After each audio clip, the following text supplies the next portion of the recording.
Well, we're going to continue on with our look at the Gospel of John. If you're new with us, we want to make sure that you feel welcome this morning. We've been going through John's Gospel, and our series is called To Engage. And our desire is that we would be able to engage the one true living God, that we would be able to engage His Scriptures, and that as a result, we are able to engage our world and our community in a way that is honoring to God, beneficial to them. And we've been camped out the last couple of weeks in John chapter 15. We are going to finish that one up and start to bleed into John chapter 16. This morning, this is the title of what we're going to be looking at: The Danger of Being Liked and the Reality of Being Hated. Okay, so I had one of my kids saying, "Why'd they pick you for that, Dad? Is that because you're the dentist and everyone hates to see you anyway? Are you used to that?" I don't think so, but maybe. Anyway, if we would take a recap, John chapter 15, we would see that Jesus is with his disciples. They're in the upper room. Jesus is getting ready to go to the cross very soon, and he is really, bringing these guys together. And he said, this is what it's going to be like when you guys, are on mission. And, if I could, just imagine with me, let's try and put it in a setting that maybe we can relate to a little bit more personally, okay? Let's say Jesus is CEO of Almighty & Sons, and he's going to start a new business venture. And he's got his team together, and he wants to tell them, this is what you can expect to be part of this organization. First of all, Jesus told his disciples, this is your relationship that you're going to have with me. He said it's like a vine and the branches. He goes, if you abide in me and you let me abide in you and my words abide in you, you're going to bear a lot of fruit. If you want to separate yourself away from me, that ain't going to work. He says the result of this abiding is because it's life-giving. It's energizing. There is fruitfulness. It's a growing and a giving type of relationship. There are resources there. So he's telling his guys, he goes, when you go out, if you abide with me and if you're with me and you let me and my words abide in you, there are resources. In fact, he said, if you need something, you ask me and I'll give it to you. And if it's on the mission that we have together. You can see the guys just going, I like that. Abundant resources. Abide with him. I like that. And he said, you know what? This is how the team is going to relate to one another. Jesus told his disciples, he goes, you must love one another. Now, the type of love that he talked about was called agape love. And the type of love in the New Testament that is agape love means that it's the type of love that comes from God. It is sacrificial, it is loyal, it is committed type of love. It looks at the other person, what do they need, what will benefit them, and what can I do to move in that way in order to meet that need. He goes, guys, if you're going to go out, this is what's going to happen. He goes, I am going to be committed to you. I will sacrifice for you. I will be loyal to you. In this room, he goes, if you want to be on my team, this is what's going to characterize you guys. You're going to have each other's backs. You're going to look at the interests of the other guys on your team to make sure that what do they need? What can you do to help them out? It is other-focused. It is loyal. It is committed. It is sacrificing. And if you're sitting there just kind of going, I like that. Man, resources. Someone's got my back. Someone's building into me. Man, I like this. And he said, you know what? You're going to need these resources. You're going to need this kind of commitment from one another because, as we'll talk about today, what are the disciples' relationship to the world? He goes, I'm sending you out to a place that's going to absolutely hate you and despise you. That's your territory, guys. You're going to go out and they're going to despise you. The market that you're going into, they're going to hate you. But remember, there are resources and there's commitment for you, and you're going to need them. He says this, he goes, if the world hates you, you know that it hated me before it hated you. Jesus is saying, look, this is what's going to be going on. He goes, when you go out, you're going to encounter some people in the world. Now, when he talks about the world, he's not talking about the earth. He's not talking about the physical world. When the New Testament uses the word world, it's talking about a world system. A world system that has turned its back on God. A world system that is infused and permeated with sin. It's anti-God. It's rebellious. It's sinful. It's Satan-driven. It's completely against the things of God. That's when it talks about the world. It's this system. And he said, when you go out there, you need to understand that this system and these people that want to participate in this system, this territory that I'm saying, it's going to hate you and it's going to despise you. But it's not because of you. It's because of me. He said, before the world will ever hate you, they're going to hate, it's because they hated me. He said, now, there is another choice. He goes, now, if you were of the world, he said the world would love its own. Now, this is not the type of love that is agape love, sacrificial, committed, loyal, giving. This is a type of love in the New Testament that is referred to as phileo love, which means to treat someone special. This is a type of love and a fondness that we can have with one another. It means that out of the group, you got a best friend. Out of all the people in the world, you chose this one to be your spouse, your best friend, the one who's close to you. It's a special thing. It's a special type of love. And he said, you know what? If you want to embrace this worldly system, if you are still of the world, of this rebellious, deceptive world system, he goes, you know what? The world would really love you. The world would treat you special. The world would see that you would stand out. The world would really, really, really like you. You could even become popular if you want to embrace the world. If you want to live in that system, it'll back you. It'll encourage you. If you want to embrace the darkness and the sin, there are many, many, many, many who will cheer you on and call you best friend, special popular guy, special popular lady. They will love you. Some of you that are just maybe a little bit older, maybe you're in college, maybe you're a little bit out, I want to ask you, do you remember that guy? Well, what guy? The guy maybe in high school that was just a normal guy, didn't stand out, nothing really outwardly special about him. Maybe he was in one of your classes, that's how you knew him. But as he got a little bit older, maybe senior in high school, maybe into college, you found out that this guy really wanted to embrace his sin. He became the party animal. He became popular because if you were going to have a party, you had to have this guy there. You had to have this guy here because you know what? This guy will embrace the dark side. And he is popular and he is well known because when he is there, he will do things that, man, he will throw up in rainbow colors. He will say some of the most amazing things when he is under the influence of something else. He will say things and do things that we will laugh at and we will encourage and we will fan those flames. And man, he is popular. Do it some more, Dave. Come on, Scott. Do a little bit more. Lead us in this rebellion. Show us your sin. Throw off all restraint. Or that girl, maybe a little plain looking, maybe didn't get attention, but as she got a little older, she found out that she could be treated special too.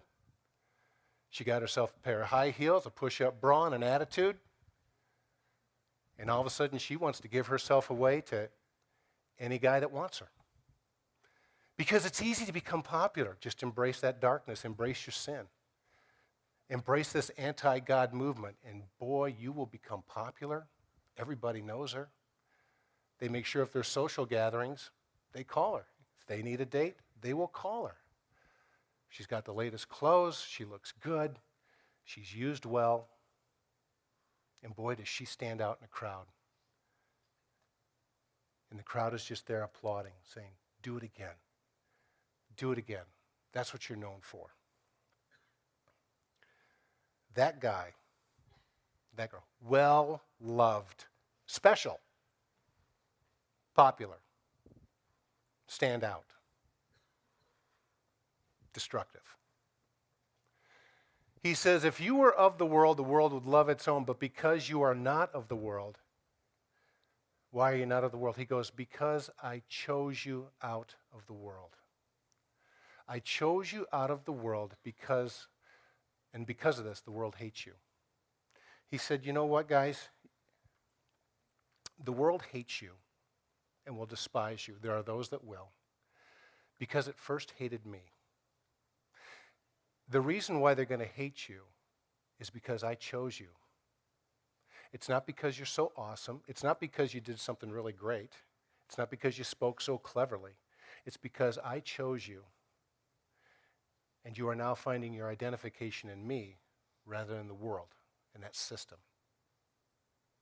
You see, you now wear my jersey. You now wear my badge. You are now identified with me.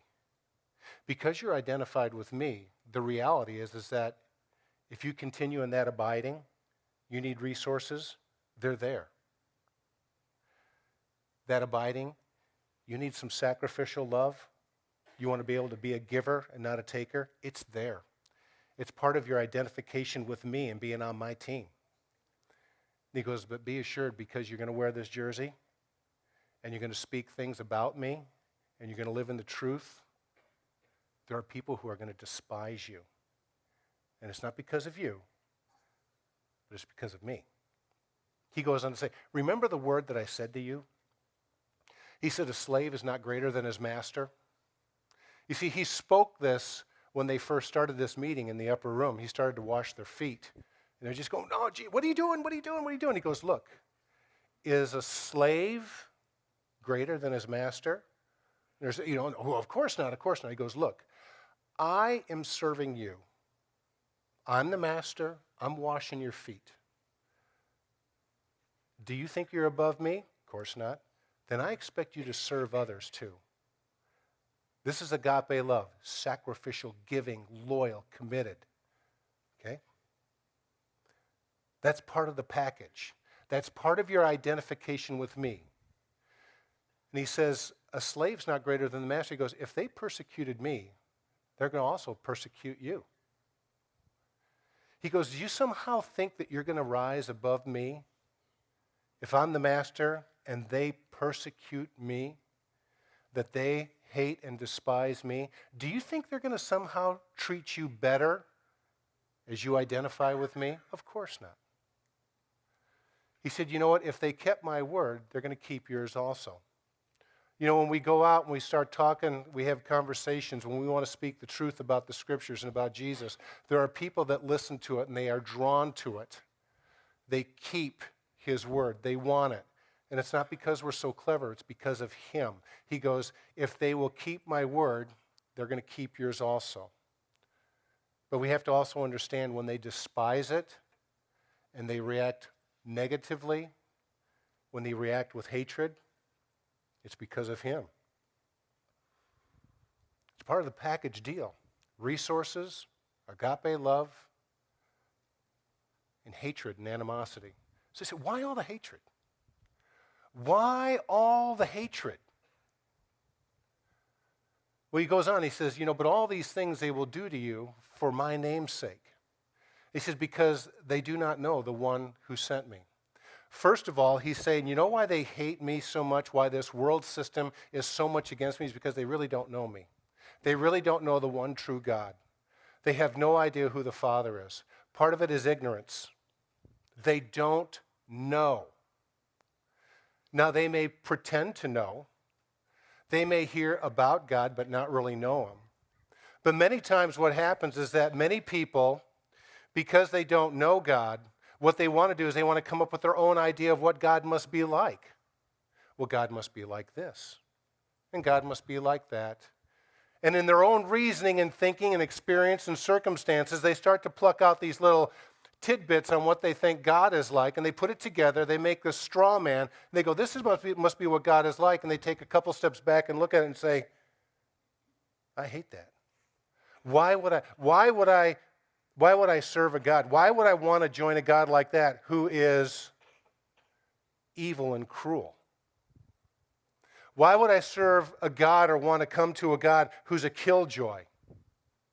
Why would I want to serve some God who's nothing more than distant and aloof? Why would I want to serve a God? He doesn't care about me. He doesn't care about people. Why would I want to care about a God when I lost my job and it's his fault? I lost my parents and it's his fault. My wife left me and it's his fault. The thing is that you're basing your presupposition about God based upon things that are not true about God. You don't know what you're talking about. You have no idea what God is really like, and as a result, you have your presuppositions about God based upon your own sin and evil and enmity towards God, and you just continue to reinforce it. The reason why they hate God so much is because they really don't know what he's like. Second of all, he says they don't really know God, but the thing that Jesus does is help them to really know their own sin. Jesus goes on to say, if I had not come and spoken to them, they would not have sinned, but now they have no excuse for their sin. He's not saying that people in the world were living in some sort of sinless state, and when Jesus came, then they had sin. What he's saying is that they had really no knowledge of their own. They really didn't understand the depth and the reality of their own sin. But he goes, when I came, there are things that I spoke and there's things that I did, and now there's no excuse. They know about their sin. They understand about their sin. He goes, he who hates me hates my Father also. If I had not done among them the works which no one else did, they would not have sin. What were the things that Jesus said that caused people to hate him so much? Claim to be one with the Father. Boy, that just ticks me off. That just chaps my hide. Was he lying? No. When he said, I and the Father are one, people said, you're blaspheming. You're blaspheming my imperfect character of what I think God should be like. You're telling me the truth, but it just chafes me. The other thing is he goes, Jesus said, I did some things that no one else did. People can come and talk about God. They can talk about being the Messiah. And in fact, the scriptures say there were many that came before Jesus that said, that I am the chosen one, I am the Messiah. And they could talk a big game. Jesus not only spoke the truth, but he did stuff that verified who he said he was going to be. He turned water into wine. He made lame people walk. He made a blind man see. John records a lot of these miracles, and in fact, it said, if I had not done among them the works, these events, these things that no one else did, they would not have sinned, but now they have both seen and they hated me and my Father as well. They have done this to fulfill the word that is written in their law. They hated me without a cause.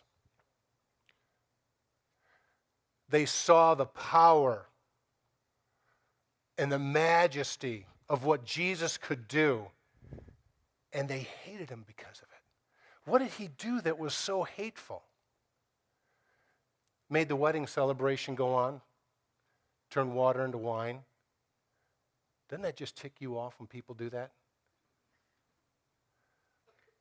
A guy that had been paralyzed for decades tells him to get up and walk, and he does. Boy, if that just just make you want to scream. Made a blind man see. Raised Lazarus from the dead. Took a boy's lunch. Fed 5,000 men and their families. What is so hateful about, what is so evil and wicked about that would cause people to hate him? The reason why is because the words that he said and the things that he did revealed who he was, holiness and power. And when they saw their own selves stacked up against that, they didn't like what they saw. Because what they wanted was they wanted their own kingship over their own lives. They wanted their own authority over themselves. They loved their sin so much. They loved the popularity of their wickedness. They loved the feeling of their immoral pleasures. They loved that. It was special to them. They wanted to be king and queen of their lives and their universe, and they wanted no one to come in and start messing with that. And so they despised the one with his words and his deeds showed that they were wrong.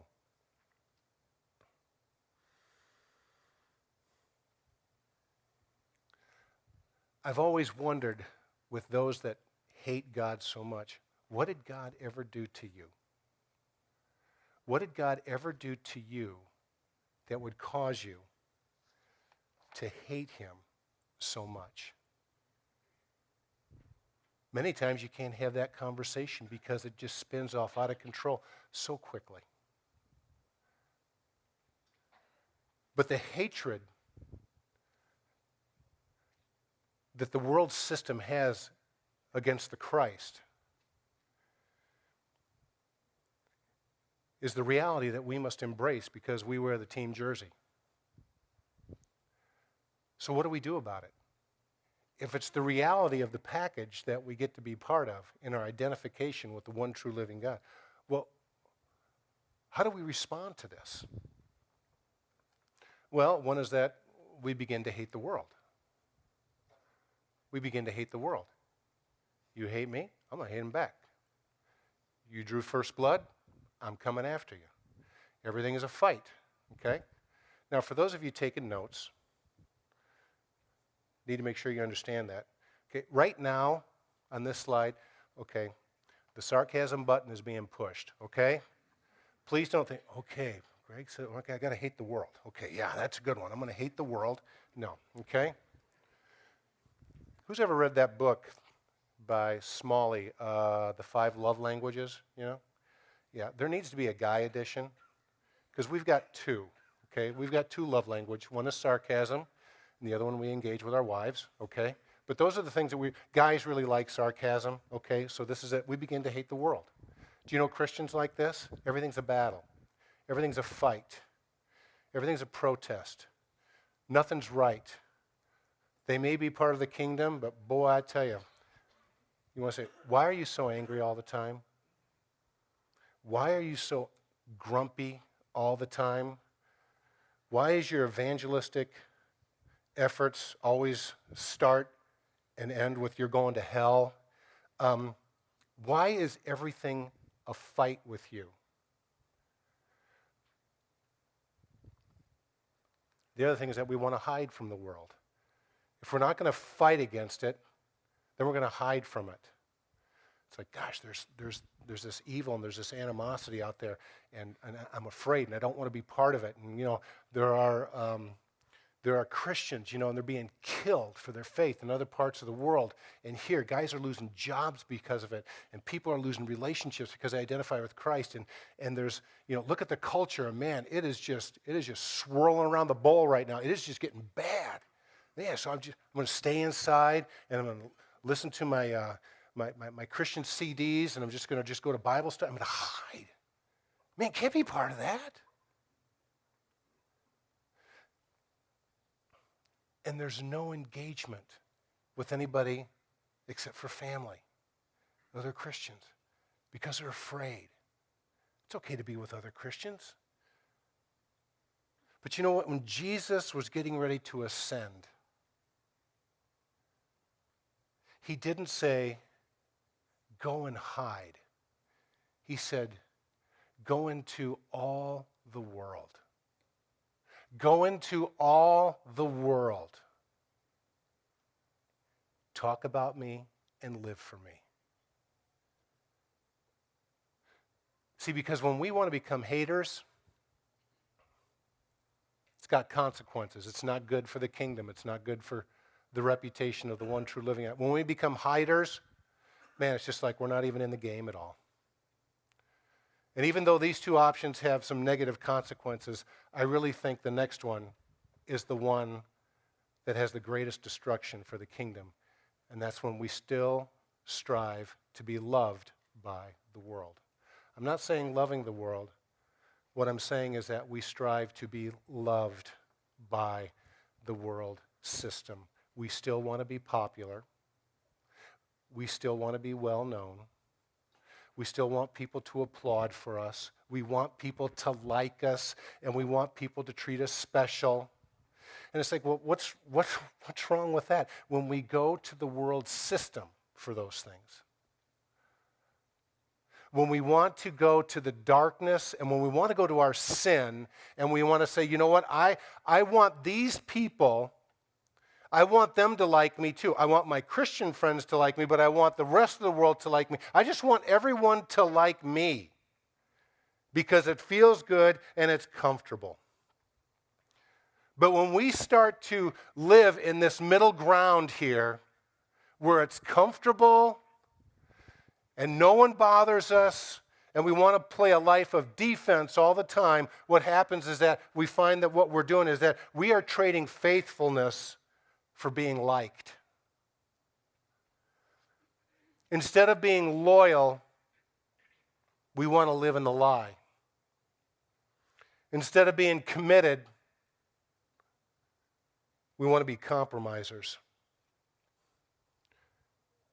And as that goes on, as we stand for nothing, eventually we compromise in everything.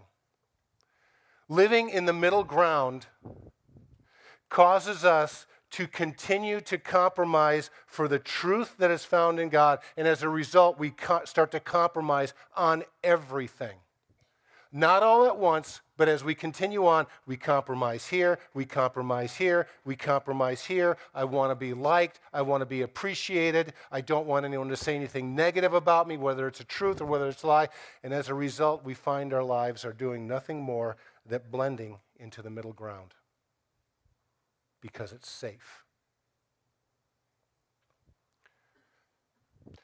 Kenny Luck is one of my favorite authors, and he says it a lot better than I can. He goes, loss of a strong identity of Christ has created a culture of Christian men who are more at ease, chasing cool and being liked. We want to be admired and respected, but not really known. Sexual conquest, physical attractiveness, recognition, and status have landed many of God's men in a stupor of self-importance and spiritual insignificance. It's a subtle game, he says, but it's a game nonetheless. They're hitting off the crack pipe of being liked, which is too intoxicating to give up. Being liked is a charade, it's an act, and it's a fraud, and it's a shadow of what a real God's man is supposed to be. The only outcome of a life devoted to the shadow is a life that is controlled and dominated by sin, because there's no honesty in that life. Because where there's no honesty, there's sickness of character, which is expressed in sickness, in a sick conduct and sin. And we wonder why we fail in our relationships with God and with people.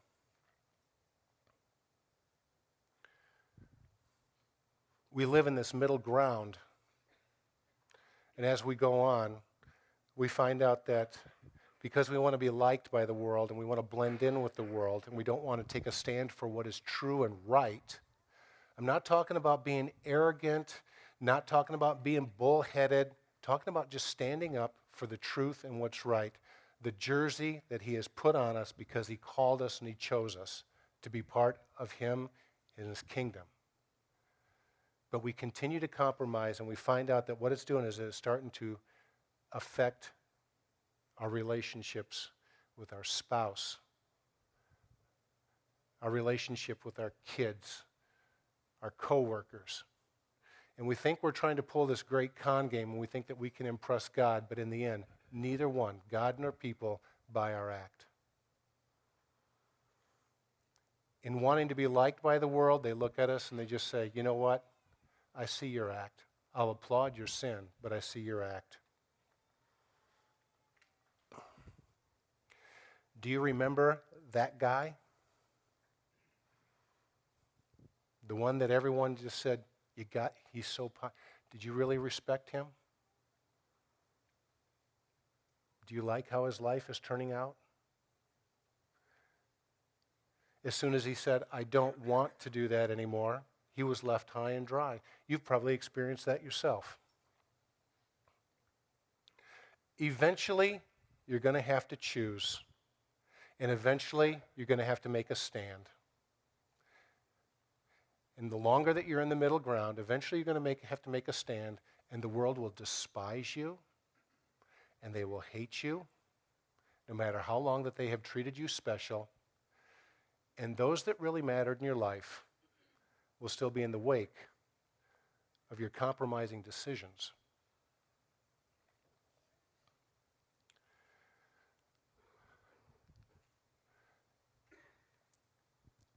In Mark, there's an account of Jesus when he encountered some who did hate him. The Pharisees and the religious leaders, of course, they hated him so much they were going to kill him.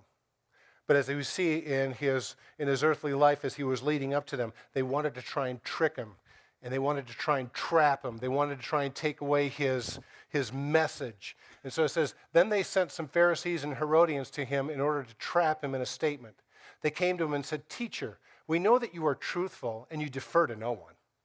They said, you know what, we've been listening to you. You speak the truth, all right? You defer to no one. You are not partial to any. You teach the way of God in truth. We understand you're your own man.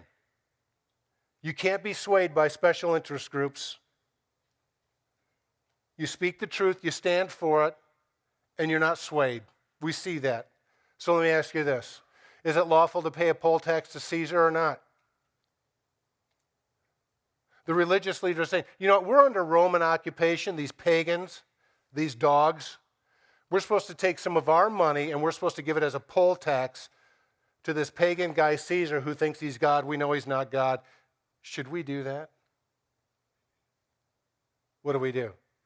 He says, but he, knowing their hypocrisy, they're just trying to trick him. He said to them, why are you testing me? He said, bring me a denarius to look at, and they brought him one. A denarius was a coin of the day. It said, and he said to them, whose likeness and inscription is this? And they said, well, it's Caesar's. He took the coin, he said, whose face is on this? Is this print? They go, well, it's Caesar's. Yeah, this is Caesar's government. Caesar's got the monetary system. It's the Roman Empire. This is his. Okay? His image, his likeness is on the coin. He goes, well, give Caesar the things that are Caesar's. He needs the poll tax, his poll tax, give it to him. And he goes, but give to God the things that are God. And they were amazed. I said, what does it mean? Does that mean give God part of the poll tax? No, it goes back to this issue. Whose likeness is on this? It comes from the Greek word icon. You see, in Romans 8:28, it says this about our relationship with the Lord. He goes, for those whom he foreknew, he also predestined to become conformed to the image of his Son. In Colossians, it says, we and our transformation, our salvation, he goes, we put on the new self who is being renewed to a true knowledge according to the image of the one who created him.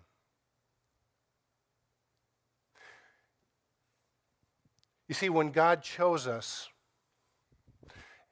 God selected us. What he did is he goes, I am stamping my image on this individual. These people, they have my image, my icon. It is part of them.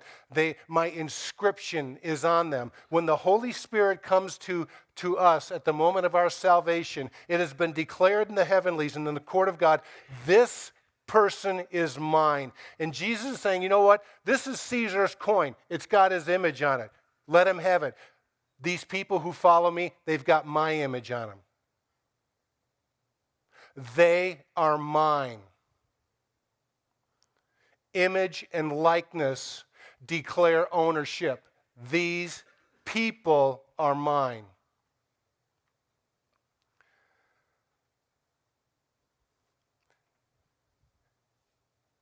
What happens is that this image begins to manifest itself. The reality of the one true living God begins to manifest itself in the heart and the life of a believer.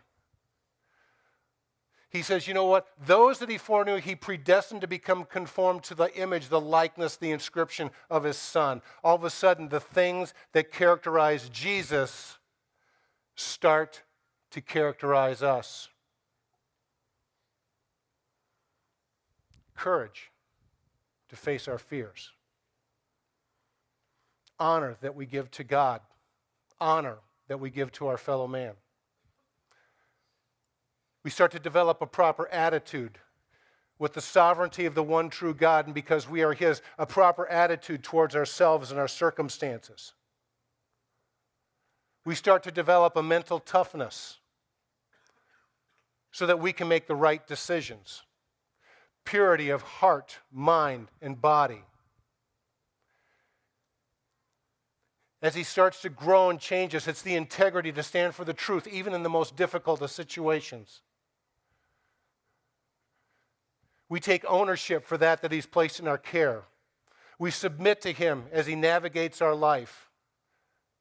That we understand that our life is not just for ourselves, that it's for the honor of God, the benefit of others, and that we realize experientially and through knowledge and through truth that our joy, our satisfaction in our life in the one true living God is indeed full. That is identification in God.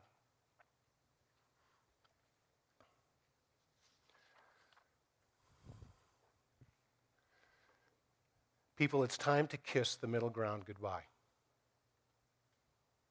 It's time to stop blending and finding our appreciation from a world system that is bent on sin, selfishness, and something other than God. It's time to kiss the middle ground goodbye. And you may be thinking, how do I do that? I had a guy after first service came up to me. He goes, remember when you talked about that guy? And I said, yeah. He goes, I was that guy. Started in 5th grade, and until I was in my 30s, I was that guy. Are you that guy? Are you that girl? Are you that man? Are you that woman? And you say, you know what? I am tired of finding my identification in my sin, and that's all I got. I'm tired of where my life has led, and I'm at the bottom, and I don't want this. Is there any help? Maybe you are a Christian. They say, you know what, yeah, I'm tired of wearing the reversible jersey. I'm tired of wearing the jersey that identifies me as a Christian, and then when I get into another company, another culture, another group of people, I am so quick to change it. I am tired of my compromising, and I need help. What will help me?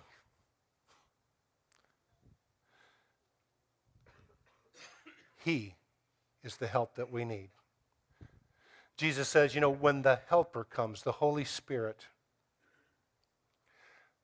when the Helper comes, whom I will send to you from the Father, that is the Spirit of truth, not the spirit of comfort, not the spirit of pleasure, not the spirit of no trials, the Spirit of truth, who proceeds from the Father. He will testify about me, and you'll testify about me also. The Holy Spirit will come, Jesus said, and he will, at the moment of your conversion, he will come in, and you, if you want to, he will control you. And he will start to change you. And where your own efforts have failed, the Helper is there to help. I think one of the great examples is Peter. Because shortly after this discussion in the upper room, they go to the garden. While they were in the upper room, Jesus said, you know, someone's going to deny me. One of you guys is going to deny me. In fact, all of you are going to deny me. He goes, not me. No way. Not me. I'll even go to prison for you, Lord. And they're in the garden. And the guard comes up and they take Jesus. They're going to take Jesus away for this mock kangaroo trial. Peter, full of testosterone, full of emotion, full of good intentions, pulls out his concealed carry sword, wants to fight. He's there. Gee, I'm here, Jesus. I'll take a bullet for you, Jesus. We find out that just a couple hours later, Jesus is denying that Peter's denying that he even knows Jesus. 3 times. People come up and just say, aren't you a Galilean? Weren't you with him? No, No, wait, I saw you with him. No, someone else. No, it's not me. And in fact, I said, a girl came up. I saw it. Weren't you with him? And the scriptures say he cursed. They said, I don't even know him. I don't even know him. Look at my jersey. I'm with you guys. Please like me. Please don't hate me. Please don't despise me. They're going to butcher this guy. I don't want that. Jesus dies and rises again, spends 40 days with his men. Tells them to go to the upper room in Jerusalem. Wait for him because the Spirit will come. And when the Spirit comes, Peter's a different man, isn't he? Peter goes out to preach boldly, clearly, with great conviction about Jesus. They even arrest him, put him in prison. He goes, I consider it an honor that I get to suffer for him. They told him to stop. We'll let you out. Just stop. He said, I can't. They even crucify him. He knew he was going to be crucified upside down. He goes, crucify me upside down because I am not worthy to be crucified like my master was right side up. What's the difference? Wasn't protein supplements. Okay? Wasn't some new tough guy course. His help came from the helper. His life was changed.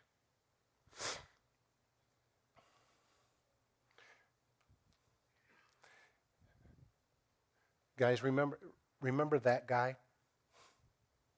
How's his life wound up? He embraced friendship with the world. How's he wound up? Do you respect him? Do you want to be like him? Think, guys, about some of our favorite movies, some of our favorite stories, some of our favorite tales. Men who will stand up for the truth against great opposition. Men who will sacrifice themselves for the weakest, for the helpless, against great odds. Men who will stand for the truth in the most difficult of situations, even if it costs them relationships, resources, sometimes even your life. And we watch those things and you just kind of go, I'd love to be like that guy. Love to be like that guy. You can. Because Jesus said, he goes, whom he foreknew, he predestined them to become like his son. And you can bear that image when we get out of the middle ground and we start walking with the one true God. Can we have the praise team come up?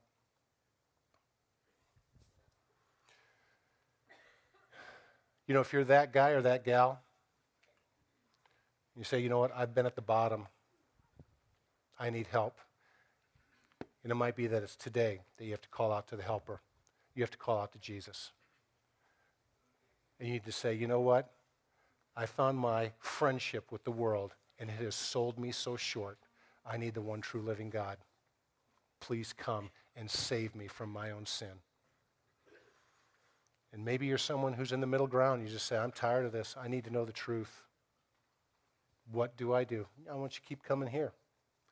I want you to open up your Bible. I want you to find someone that might say, you know what, I need someone to help me understand what God is because I've got a misplaced notion on what he's like.